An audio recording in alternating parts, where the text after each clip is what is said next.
Hello everyone and welcome back to our channel on Math Circle. Today we are going to complete exercise 11.1 algebra chapter number 11 of class 6 NCERT maths. तो 1 to 6 already upload हो चुका है, link आपको description box में मिल जाएगा. So let's start with question number 7. So question number 7 is Radha is drawing a dot rangoli, a beautiful pattern of lines joining dots with chalk powder. Radha क्या कर रही है? डॉट रंगोली बना रही. डॉट रंगोली क्या होती है कि डॉट्स को ज्वाइन करके लाइन बनाते हैं और उससे एक डिज़ाइन बना के रंगोली बनाते हैं. फॉर एग्जांपल इस तरह की डॉट्स होती हैं, ठीक है, हर रो में. शी हैज़ 9 डॉट्स इन अ रो.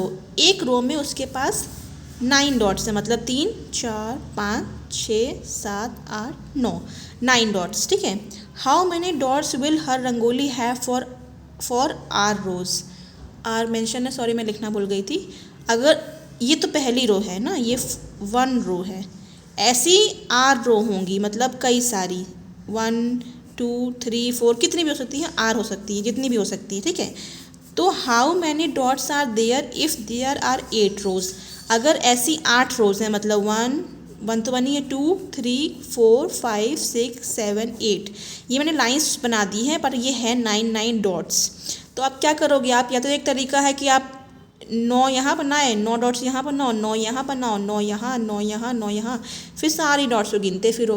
तो ये क्या है, टाइम टेकिंग है. और बोला गया है ये अगर 8 रो है तो कितनी डॉट्स होंगी, और अगर ऐसी 10 रो है, ये तो 8 रो हो गई, 2 और कर देंगे तो ये 10 रो बन जाएगी. तो हमें इतने का बताना है और एक पूरे इतने का डॉट्स बतानी है, मतलब कितनी डॉट्स होंगी. यहाँ भी 9, यहाँ भी 9, यहाँ भी 9, यहाँ भी 9, ऐसे. बट टाइम टेकिंग है तो हम क्या करेंगे, फॉर्मूला यूज़ करेंगे. तो पहले क्या लिखेंगे, जो गिवन है, नंबर ऑफ डॉट्स इन अ रो. एक रो में कितनी डॉट्स है, 9 है. और नंबर ऑफ रोज कितनी बोली है उन्होंने, नॉर्मली तो आर बोली है, ठीक है. तो हम क्या लिखेंगे, total number of dots in R rows में कितनी होगी. 1 2 में नहीं, आर रोज में. अब आर की वैल्यू 8 भी हो सकती है, आर की वैल्यू 10 भी हो सकती है. तो हम पहले एक फॉर्मूला बना लेंगे आर से लेके. तो चाहे फिर वो 10 का पूछें, 8 का पूछें या 80 का भी पूछ लें, तो हम उसी फॉर्मूले में आर की वैल्यू पुट कर देंगे और आंसर आ जाएगा. So total number of dots in R rows क्या होगा, number of dots in 1 row multiply by number of rows कितनी है, ठीक है. तो हमें ये निकालना है नंबर ऑफ डॉट्स कितनी है. तो ये क्या हो जाएगा, नंबर ऑफ डॉट्स इन 1 रो 9 है और नंबर ऑफ रोज कितनी है, आर, मतलब 9 आर. तो ये आंसर आपका 9 आर आएगा. लेकिन पहले ही हम बात करेंगे 8 रोज की. तो 8 रोज में नंबर ऑफ डॉट्स कितनी आएंगी, 9 इंटू आर. तो 9 इंटू 8 कर देंगे, 72 डॉट्स हो जाएंगी. सेम वे हम 10 रोज़ का करेंगे. तो 10 रोज़ में नंबर ऑफ डॉट्स क्या आएंगे, यही formula 9 R, 9 into R. R कितनी रोज़ बोला है, 10 बोला है, तो ये 90 रोज़ आएंगी. तो फॉर्मूले से इजी हो जाता है, वरना गिनते चलोगे तो आप यहाँ तक गिनते गिनते आओगे ना 8 रो तक, तो 72 ही आएगा. यहाँ 9, यहाँ 9. और नॉर्मली देखो 9 9 सब में है, तो 9 और रोज़ कितनी 8, तो 9 इंटू 72, 9 10 से 90, तो वही तो आंसर आया है, ठीक है. Now let's come to next question. Leela is राधा's younger sister. लीला राधा की छोटी बहन है. Leela is 4 year younger than Radha. Leela क्या है, कितनी, देखो लीला इज़ राधा से छोटी बहन लीला है, और लीला फिर कितनी छोटी है, 4 year younger than राधा. ये भी बता दें कि कितनी छोटी गई है. Can you write Leela's age in terms of Radha's as.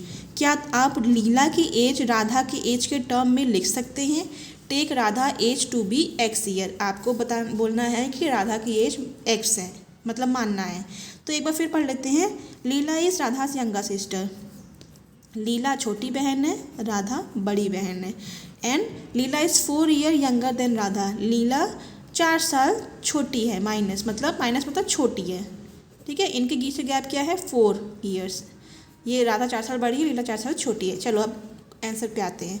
तो इन्होंने पहले खुद ही दे दिया है, तो हम क्या करेंगे, लेट राधा, राधा मतलब बड़ी वाली, इसलिए मैंने आर ऊपर लिखा है, एल नीचे, ताकि आपको कन्फ्यूजन ना हो, ठीक है. Let Radha's age be X years, ये तो गिवन ही है, हमको राधा की एक्स एज मान लेनी है कि एक्स ईयर है, ठीक है। तो लीला की एज क्या होगी, लीला 4 साल छोटी है, मैंने नीचे लिखा है इसका मतलब छोटी है, ठीक है। Leela's age is equal to 4 years younger, मतलब छोटी है देन राधा, ठीक है। तो यंगर कितनी होगी, राधा की एक्स है, यंगर मतलब छोटी, तो हम -4 कर देंगे, तो ये लीला की एज आ गई। तो लीला की एज क्या, अगर राधा की एज एक्स है तो लीला की कितनी होगी, राधा से -4, तो ये भी ईयर्स में है, ये भी ईयर्स में। अब लीला की एज राधा के टर्म्स में आ गई, राधा की पता होगी तो हमें लीला की पता चल जाएगी, राधा की पता नहीं होगी तो लीला की हम पता नहीं लगा पाएंगे। बस इतना ही पता है कि उससे 4 साल छोटी है, तो हमने उसकी एज में -4 कर दिया, दैट्स इट, क्वेश्चन यहीं पे ख़त्म। लेकिन यूनिट लिखनी है, अगर आपने ईयर्स नहीं लिखा तो आपके नंबर्स कट हो जाएंगे। Next question is mother has made laddoos, मम्मी ने क्या किया है, लड्डूज बनाए हैं। She gave some laddoos to guest, उन्होंने कुछ लड्डू गेस्ट मतलब मेहमानों को खाने के लिए दे दिए, एंड कुछ फैमिली मेम्बर्स को, ठीक है। तो कुछ लड्डू गेस्ट ने, मेहमान ने खा लिए, कुछ फैमिली मेम्बर्स ने खा लिए। स्टिल 5 लड्डूज रिमेन, उसके इन दोनों के खाने के बाद भी 5 लड्डू बच गए, रिमेन मतलब बच गए। If the number of laddoos mother give away is 1, if the number of laddoos mother give away is 1, अगर मम्मी ने जो लड्डूज कितने, 1 दिए, तो how many laddoos did she make, give away मतलब 1 लड्डू उन्होंने दे दिए, तो आपको बताना है कि how many laddoos did she make, उन्होंने कितने बनाए थे, ठीक है। तो हम जो मेंशन है पहले वो लिख लेंगे, नंबर ऑफ लड्डूज जो मम्मी ने दिए थे, ठीक है। मदर गेव मतलब दिया था, वो तो लिखा है 1, ठीक है। बचे कितने थे, तो रिमेनिंग लड्डूज बच गए 5, तो जो बचा जो दिया वो दोनों ऐड कर देंगे तो टोटल हमारे आ जाएंगे ना, मतलब शायद गेस्ट और फैमिली मिला के बोला गया, मतलब she gave some laddoos to guest and family, ठीक है। हो सकता है उन्होंने परोसा ज़्यादा हो, उन्होंने एक ही खाया हो, फैमिली ने ना खाया हो, गेस्ट ने 1 खा लिया, तो वही चीज़ है। Number of laddoos mother gave, उन्होंने 1 दिया खाने को, बच गए 5, तो हमें क्या बताना, पूछा क्या गया है, how many laddoos did she make, उन्होंने टोटल कितने बनाए, तो सिंपल है, दोनों को ऐड कर दो। टोटल नंबर ऑफ लड्डूज कितने होंगे, number of laddoos mother gave जो दिए थे plus number of laddoos remaining, okay. मैंने एल पूरा नहीं लिखा है, तो दिए 1 थे, बचे 5 थे, बन गए 6, ठीक है। तो 1 + 5 लड्डूज मतलब I think okay this is not 1, वही मैं सोचूं कि सिर्फ 1 क्यों दिए, 1 नहीं है, L है, okay. If the number of laddoos mother gave away is L, उन्होंने L दिया, ये अल्फ़ाबेट है, ठीक है, L दे दिए, तो इसीलिए क्या होगा, तो L मतलब हमें पता नहीं है कितने हैं, अगर लिखेंगे तो हमको यहाँ उसकी वैल्यू लिखनी है। तो नंबर ऑफ लड्डूज गेव मतलब उन्होंने L मेहमानों और फैमिली को दिए, 5 बच गए, तो 6 नहीं आएगा, आंसर आएगा L + 5 लड्डूज मम्मी ने बनाए थे। अब जितने मेहमानों को दिए 10 दिए, तो 10 + 5 15 हो जाएंगे, अगर मेहमानों को 5 दिए 5 + 5 10 हो जाएंगे, ऐसे।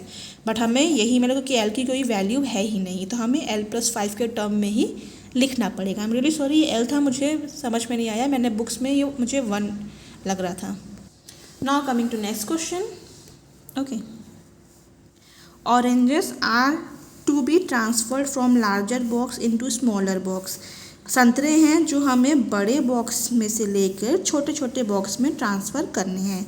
When a large box is empty, अगर एक सबसे बड़ा वाला बॉक्स खाली हो जाता है, the oranges from it fill 2 smaller box, मतलब एक बड़ा बॉक्स में से ऑरेंजेस निकाल के 2 छोटे बॉक्स फिल हो गए, मतलब oranges from it fill 2 smaller boxes, 2 smaller box भर गए, इसमें से निकाल के इसमें डाला, and still 10 oranges remain outside, और बाहर 10 बच गए, ठीक है। ये आपको करना नहीं है, मैं आपको समझाने के लिए बता रही हूँ, इसमें ऑरेंजेस खूब भरे हुए थे, ठीक है, क्योंकि ये बड़ा बॉक्स है, तो इसके पूरा निकाल के इसमें भी अच्छे से भर दिया, इसमें भी अच्छे से भर दिया, अब जगह नहीं बची तो 10 बाहर रह गए, ठीक है, यही मेंशन है।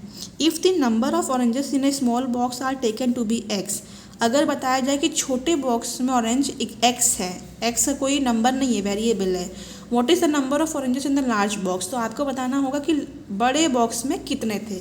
तो अगर मैं नॉर्मल बोलूँ, दो स्मॉल बॉक्स छोटे छोटे साइज सेम साइज़ के हैं, तो अगर इसमें एक्स ऑरेंज है, इसमें भी एक्स होंगे, ठीक है। तो इसमें कितने होंगे कैसे पता हो, इस एक्स को इतने सारे को अगर जोड़ दें तो 1 2 3 इन तीनों को ऐड कर देंगे तो वही ना ऑरेंज यहाँ पे होंगे, यही तो निकल के इसमें आए हैं, यही निकल के इसमें आए हैं और यही निकल के यहाँ बचे हैं। तो हमें इसको और इन सब को ऐड करना है, मतलब जोड़ना है, तो हमें पता चल जाएंगे कि लार्ज बॉक्स में कितने ऑरेंज थे, ठीक है। सिंपल सी बात है, लिख लेते हैं number of oranges in small box. वो उन्होंने गिवन है, तो जो गिवन है वो हम पहले लिखेंगे, तो x again number of oranges in 2 small box, क्योंकि उसमें 2 स्मॉल बॉक्स हैं, एक नहीं, तो x प्लस एक्स 2x हो जाएगा, ठीक है। Number of oranges remain outside, बाहर कितने बचे हैं 10। अब ये 2x और ये 10 ऐड करना है, तो हमें यहाँ पे स्टेटमेंट लिखना होगा number of oranges in large box. कैसे निकलेगा, number of oranges in 2 small box add कर देंगे, ठीक है। Number of oranges in 2 small box plus जो बचे हुए थे, मतलब रिमेनिंग, ठीक है। रिमेनिंग ऑरेंजेस आप पूरा लिखना। तो स्मॉल बॉक्स में कितने थे 2x थे, रिमेनिंग 10 ऑरेंजेस थे, तो लार्ज बॉक्स में कितने होंगे 2x प्लस 10। अब x की कोई भी वैल्यू आएगी वो यहाँ पुट कर देंगे तो हमारा आंसर निकल जाएगा, बट हमें वैल्यू दी नहीं है तो हम यहीं पे स्टॉप कर देते हैं, ठीक है। Now let's come to the last question of this exercise. Question number 11 is look at the following matchstick pattern of square. आपको ये पैटर्न देखना है, मैचस्टिक मतलब माचिस की तीली से एक पैटर्न बना है। The squares are not separate, जो स्क्वायर है ना वो सेपरेट नहीं है, साथ में है। 2 neighbouring squares have common matchstick, तो जैसे ये तो अकेला है तो फिर ठीक है, लेकिन 2 स्क्वायर जब जुड़े हुए हैं तो एक कॉमन है, ठीक है। अगर इसको चिपका दिया जाए तो ये लाइन इसके साथ मिल जाएगी, वही चीज़ यहाँ पे हुआ है। ये दोनों जब अलग थे तो दोनों को चिपका दिया गया है, तो ये इसका स्क्वायर इसका मिल के साथ में हो गया है, ठीक है। 2 neighbouring square have common matchstick, यहाँ पे देखो 2 कॉमन हो गई। Observe the pattern and find the rule that gives the number of matchstick in terms of the number of square.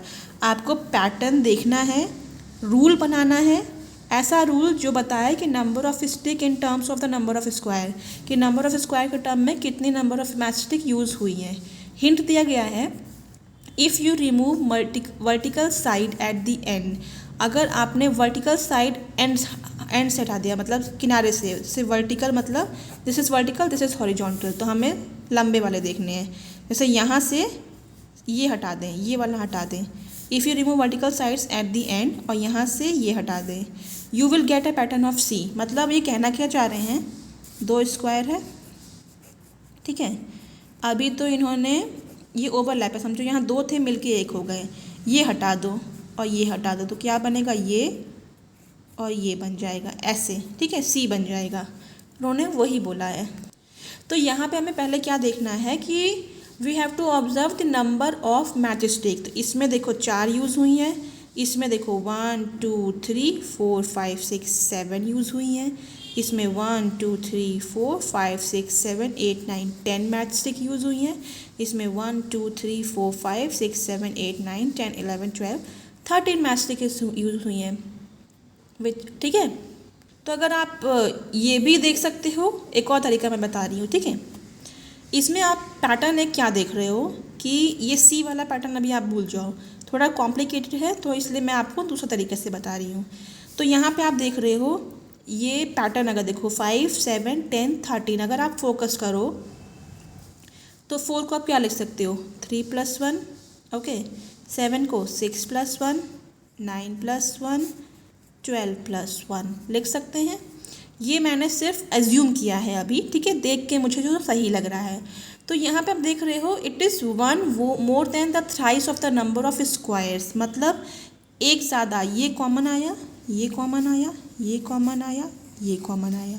यहाँ पे कॉमन क्या है, 3 2 = 6 है, यहाँ देखें 3 3 ज़ा 9 है, यहाँ देखें तो 3 4 ज़ा 12 है। ठीक है, तो हम क्या कर रहे हैं, मल्टीप्लाई 3 से ही हो रहा है तो हम 3 लिखेंगे।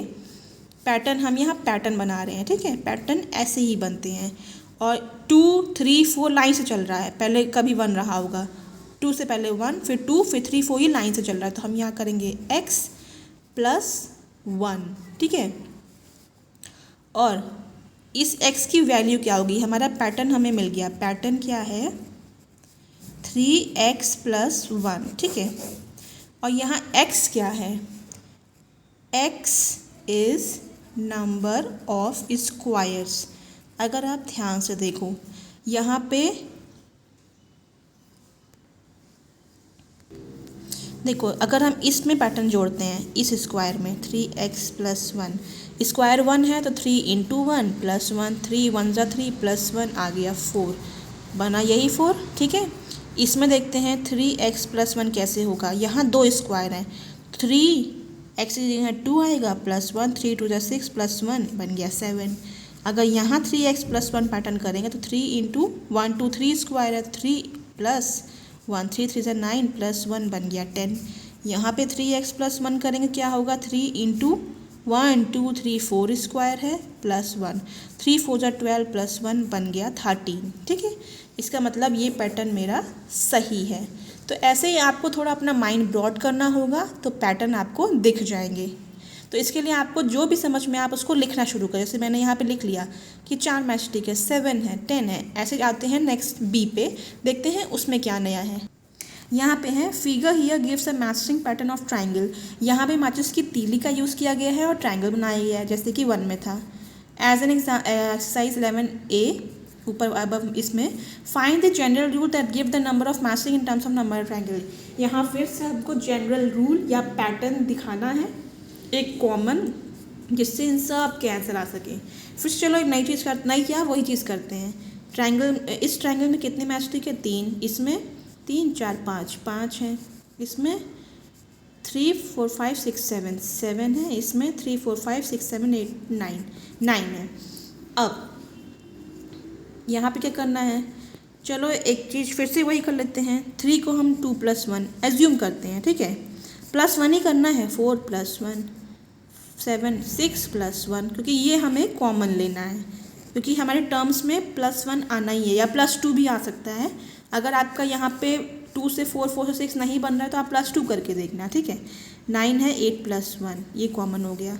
एक चीज़ देखो, गैपिंग 2 के बाद 4 4 के बाद 6 6 के बाद 8, मतलब +2 +2 +2 है, या फिर इंटू 2 इंटू 2 ऐसे करके है। तो अब हम क्या पैटर्न बनाएंगे, तो पैटर्न हमारा क्या बन रहा है, 2 लिखेंगे क्योंकि 2 का टेबल चल रहा है, x लिखेंगे और +1 कॉमन, ऐसे बनता है। यहाँ x क्या है, नंबर ऑफ ट्राइंगल है। चेक करते हैं, यहाँ पे 2x + 1 कैसे सही साबित हो रहा है। 2 इंटू x मतलब 1 ट्राइंगल और +1, 2 1 ज़ा 2 + 1 बन गया 3। यहाँ भी 2x + 1 कैसे होगा, 2 इंटू एक्स की वैल्यू, दो ट्राइंगल है, 2 + 1 2 2 ज़ा 4 + 1 5 बन गया 2x + 1, 2 इंटू एक्स 1 2 3 ट्राइंगल है +1 6 + 1 बन गया 7। तो यहाँ 2x + 1 क्या आएगा, 2 इंटू 1 2 3 4 ट्राइंगल है +1 2 4 ज़ा 8 + 1 = 9, यही वाला 9। इसका मतलब ये आपको सब करके देखना होगा कि ये आपने सही निकाला है कि नहीं है। मान लो 2 के बाद ये 4 सही नहीं आता, 3 आता, तो हम क्या करते, कुछ और ट्राई करते। मे बी यहाँ सब में ++2 करते, ये कम कर देते, तो शायद कुछ पैटर्न निकलता। 2 का टेबल नहीं 3 का निकलता, 3 का नहीं 4 का टेबल निकलता, कुछ भी निकलता। So this is the way you have to find the pattern. तो आई होप आपको समझ में आ गया। समझ में आया तो please like subscribe my channel, press the bell icon, ताकि अगर आपको और NCERT मैथ्स के सॉल्यूशंस मिलते रहे। Thank you so much guys and have a nice day.